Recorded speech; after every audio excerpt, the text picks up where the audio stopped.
स्वागतम बच्चों। मैं उमाशंकर तिवारी, तुम्हारा हिंदी शिक्षक। आज हम लोग पाठ्य पुस्तक के जो कविता है समय के ढेर पर गिरजा कुमार माथुर द्वारा रचित, उस कविता को देखेंगे, उसको समझने का प्रयास करेंगे। उसमें हम लोग 3 बिंदुओं पर मुख्यतः ध्यान देंगे। प्रथम बिंदु होगा रचनाकार का परिचय, गिरजा कुमार माथुर जी का परिचय। दूसरा होगा कविता का सारांश, और तीसरे एवं अंतिम भाग में हम लोग को परीक्षा में पूछता है, आलोचनात्मक व्याख्या करने को देता है। तो पूरी कविता को हम लोग 4 भागों में बांट लेंगे और उसकी व्याख्या करेंगे, जिसमें हम लोग संदर्भ देखेंगे, प्रसंग देखेंगे, व्याख्या देखेंगे और उन पंक्तियों का काव्य सौंदर्य क्या है इसको हम लोग देखेंगे। और एक बात मैं आप लोगों को याद दिलाना चाहूँगा कि इस बीच जो है आप देखिएगा कि स्क्रीन पर रचनाकार का परिचय स्मृति संकेत के रूप में पाठ का शब्दार्थ, कुछ अति लघुत्तरीय प्रश्नोत्तर और कुछ बहुविकल्पीय प्रश्नोत्तर आएंगे, जिसे आप कॉपी में उतार लेंगे और तैयार करेंगे, है ना। पाठ को 2 3 4 बार, 4 5 बार, कविता है, छोटा सा है, उसको 4 5 बार शुद्ध उच्चारण के साथ पढ़ेंगे एवं वीडियो को 2 3 बार ध्यान से देखेंगे, सुनेंगे, ताकि पाठ जो है परीक्षा की दृष्टि से पूरी तरीके से तैयार हो जाए। बच्चों, आगे बढ़ते हुए गिरजा कुमार माथुर जी के जीवन परिचय को हम लोग देखेंगे। चलिए शुरू करते हैं। आधुनिक साहित्य जगत में गिरजा कुमार माथुर का आगमन उस समय हुआ जब कविता में छायावाद की प्रतिक्रिया स्वरूप प्रगतिवाद का प्रचार शुरू हो चुका था। माथुर जी ने कविता को नई जमीन प्रदान करने के उद्देश्य से साहित्य के क्षेत्र में पदार्पण किया। संक्रांतिकालीन परिस्थितियों का प्रभाव इन पर स्पष्ट देखने को मिलता है। इन्होंने छायावादी संस्कारों से प्रेम और सौंदर्य की बारीकियों को ग्रहण किया है और अपनी काव्य यात्रा प्रारंभ की तथा प्रगतिवाद और प्रयोगवाद के रास्ते से गुजरते हुए नई कविता से अपना संबंध जोड़ा। गिरजा कुमार माथुर का जन्म 22 अगस्त 1919 को भूज जिले में हुआ। शिक्षा झांसी और लखनऊ में हुई। लंबे अरसे तक इन्होंने आकाशवाणी की सेवा की। इनकी कविता में रंग, रूप, रस, भाव तथा शिल्प के नए नए प्रयोग हैं। इनके पिता देवीचरण माथुर स्कूल अध्यापक थे तथा साहित्य एवं संगीत के शौकीन थे। वे कविताएं भी लिखा करते थे। माता लक्ष्मी देवी मालवा की रहने वाली थी और शिक्षित थी। गिरजा कुमार माथुर की प्रारंभिक शिक्षा घर पर ही हुई। इनके पिताजी ने घर पर ही अंग्रेजी, इतिहास, भूगोल आदि पढ़ाया। स्थानीय कॉलेज से इंटरमीडिएट करने के बाद 1936 में स्नातक की उपाधि के लिए ग्वालियर चले गए। 1938 में इन्होंने बीए किया। 1941 में इन्होंने लखनऊ विश्वविद्यालय से एमए किया तथा वकालत की परीक्षा भी पास की। सन 1940 में इनका विवाह दिल्ली में कवयित्री शकुंतला माथुर से हुआ। गिरजा कुमार की काव्यात्मक शुरुआत 1934 में ब्रज भाषा के परंपरागत कवित्व सवैया लेखन से हुई।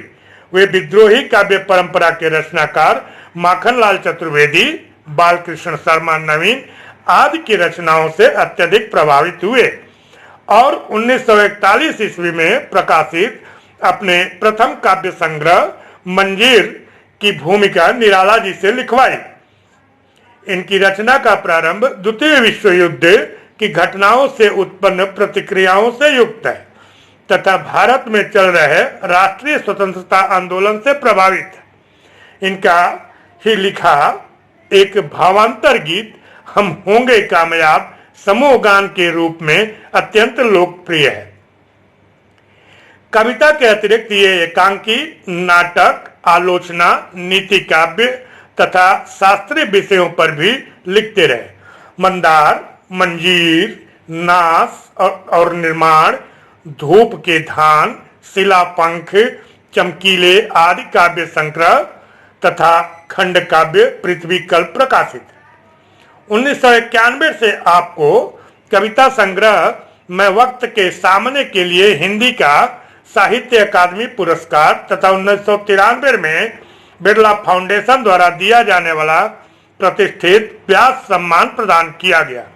आपको सलाका पुरस्कार से भी सम्मानित किया जा चुका है।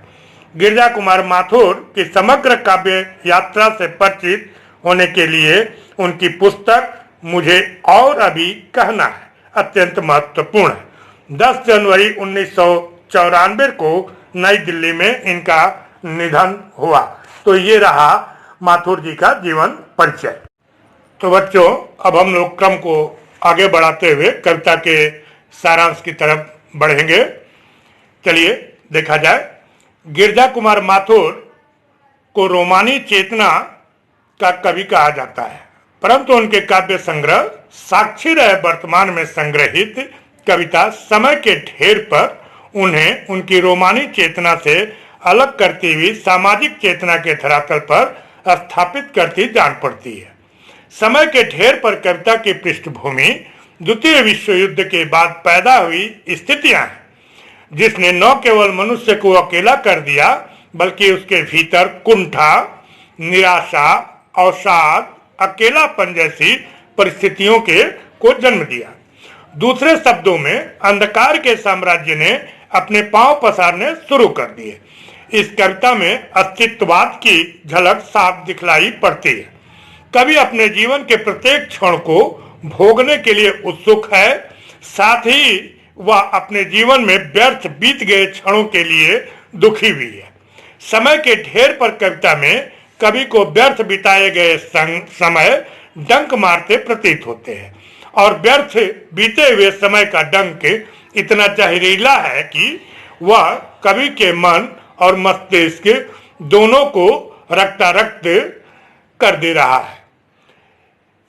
इस परिस्थिति ने कवि को जड़ बना दिया है, ठीक उस निहाई की तरह जिस पर लगातार हथौड़े का प्रहार होता रहता है और उस पर कोई असर नहीं पड़ता, परंतु कवि इस परिस्थिति से भागने की अपेक्षा उसका सामना करना चाहता है और अपनी इस चेतना के कारण वह अपने आसपास के परिवेश से लड़ता है, अपने अस्तित्व को बचाने का भरसक प्रयास करता है और अपने इस प्रयास में वह कुछ हद तक सफल भी हुआ है। इस प्रकार हम कह सकते हैं कि यह कविता वर्तमान समय में मनुष्य और उसकी यांत्रिकता का विरोध करती है।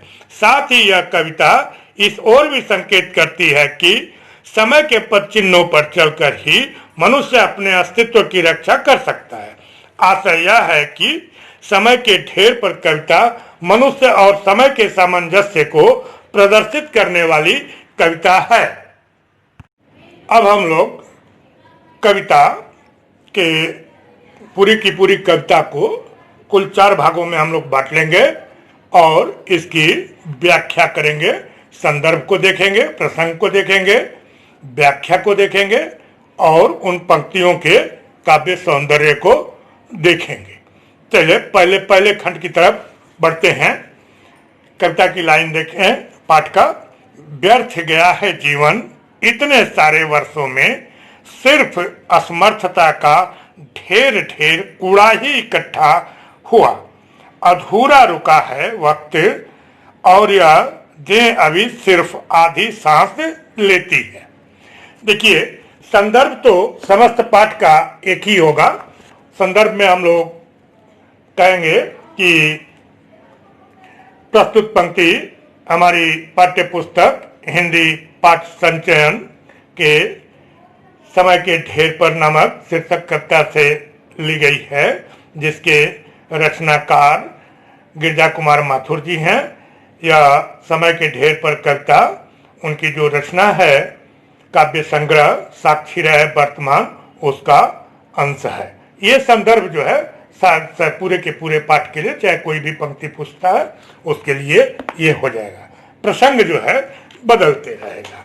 तो प्रसंग में देखिए, इसका प्रसंग देखें। यह कविता द्वितीय विश्व युद्ध की परिस्थितियों के बाद लिखी हुई कविता है। युद्ध की विभीषिकाओं के कारण मानव मूल्यों का जो विघटन हुआ है, जिसके कारण व्यक्ति में कुछ न कर पाने की असमर्थता व्याप्त हो गई है, उसी की ओर कवि ने संकेत किया है या कवि द्वारा संकेत किया गया है। अब व्याख्या को देख लें।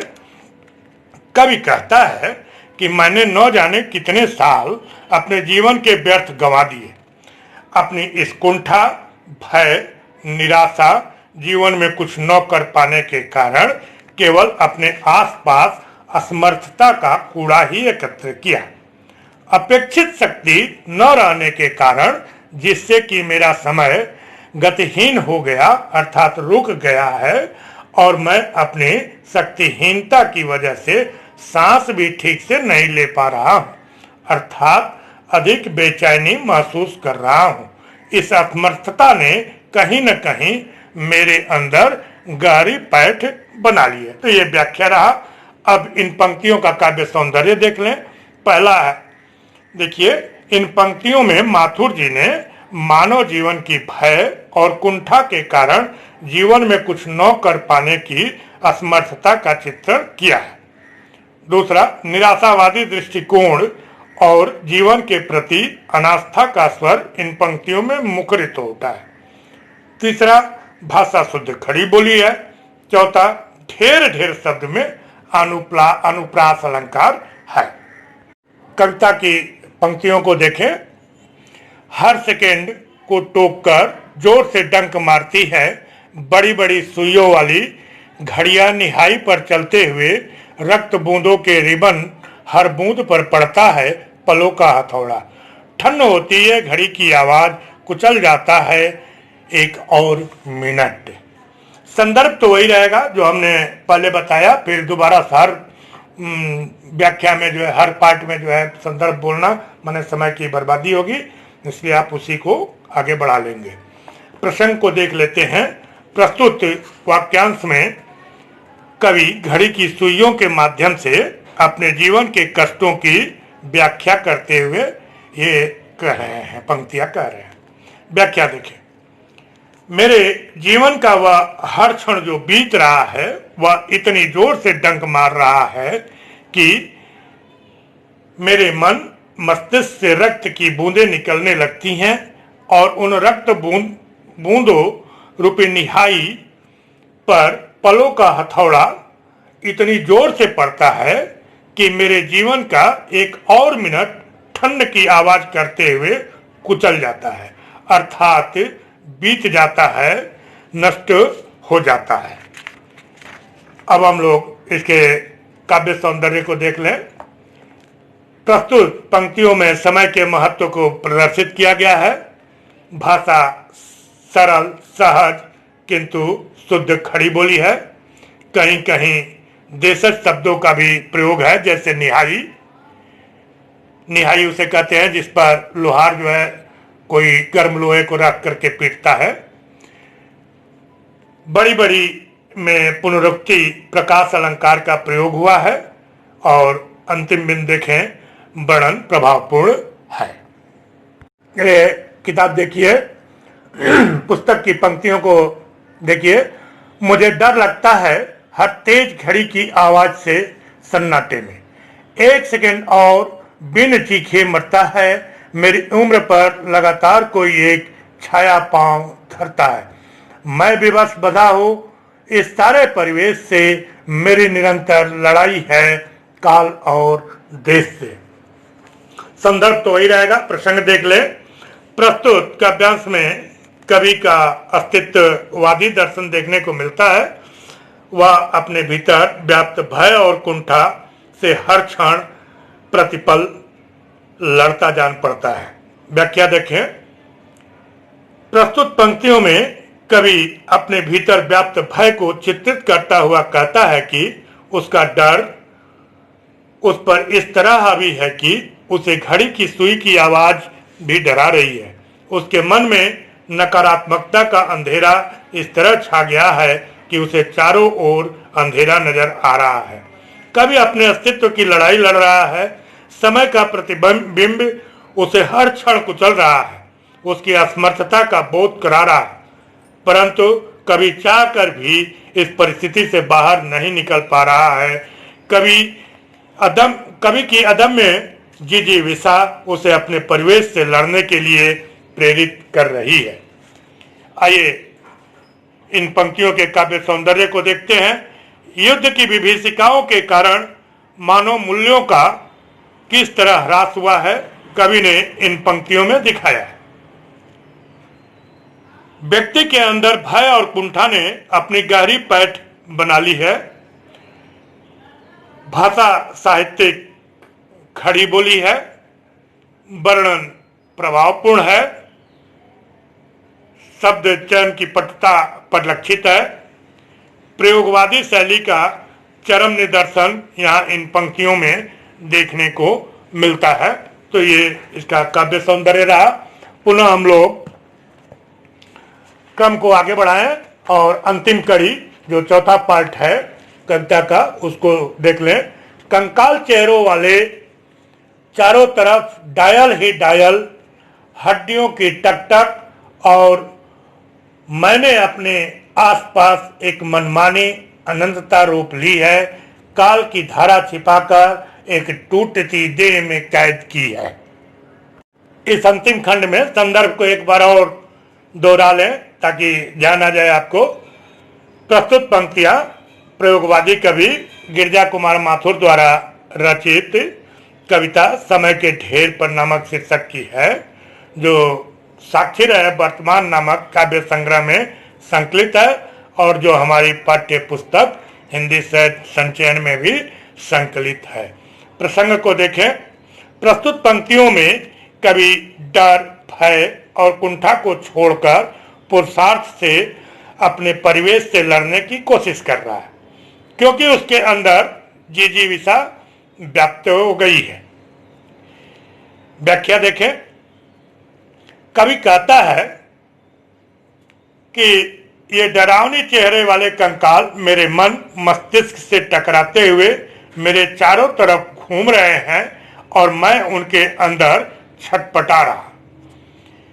कवि कविता की अंतिम पंक्तियों में कहता है कि इतनी निराशा, भय और कुंठा के व्याप्त होते हुए भी मैंने इनको भुलाकर अपने अस्तित्व को बनाए रखने के लिए अपने आसपास की जिज्ञासा रूपी एक अनंतता रोप ली है और अपने खंडित होते शरीर में समय की तेज धारा को कैद कर लिया है।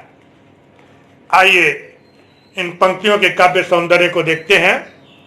प्रथमतः कविता अस्तित्ववादी दर्शन से प्रभावित है। दूसरा, कविता क्षणवादी जीवन दर्शन को अंगीकार करती है। तीसरा, टक टक में पुनरुक्ति प्रकाश अलंकार है। चौथा बिंदु के रूप में देखें हम लोग, सरल, सहज, शुद्ध, खड़ी बोली, नए उपमान, नए बिंबों का प्रयोग हुआ है। तो ये हम लोग का पाठ का आलोचनात्मक व्याख्या खत्म होता है यहाँ पर।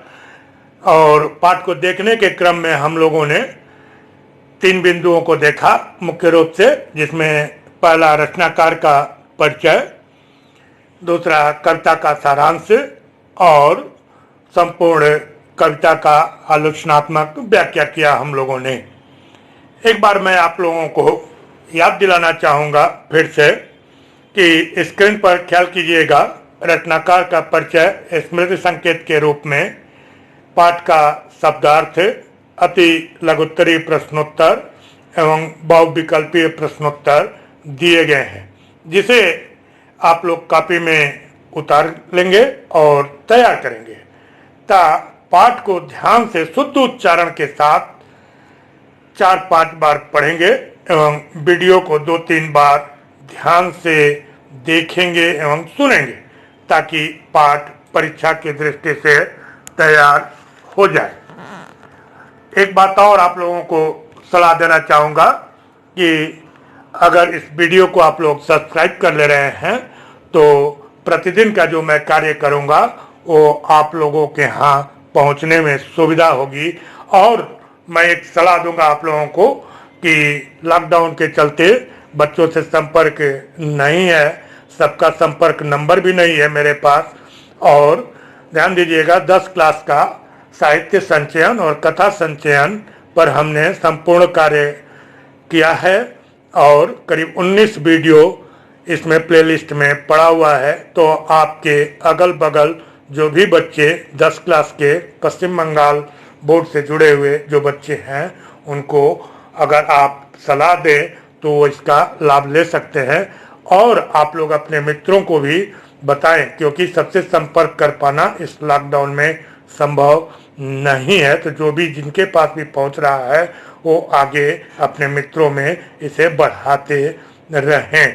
यहीं पर वीडियो को मैं समाप्त करता हूं। आज का कार्यक्रम समाप्त। आप लोगों को बहुत बहुत धन्यवाद एवं आशीर्वाद।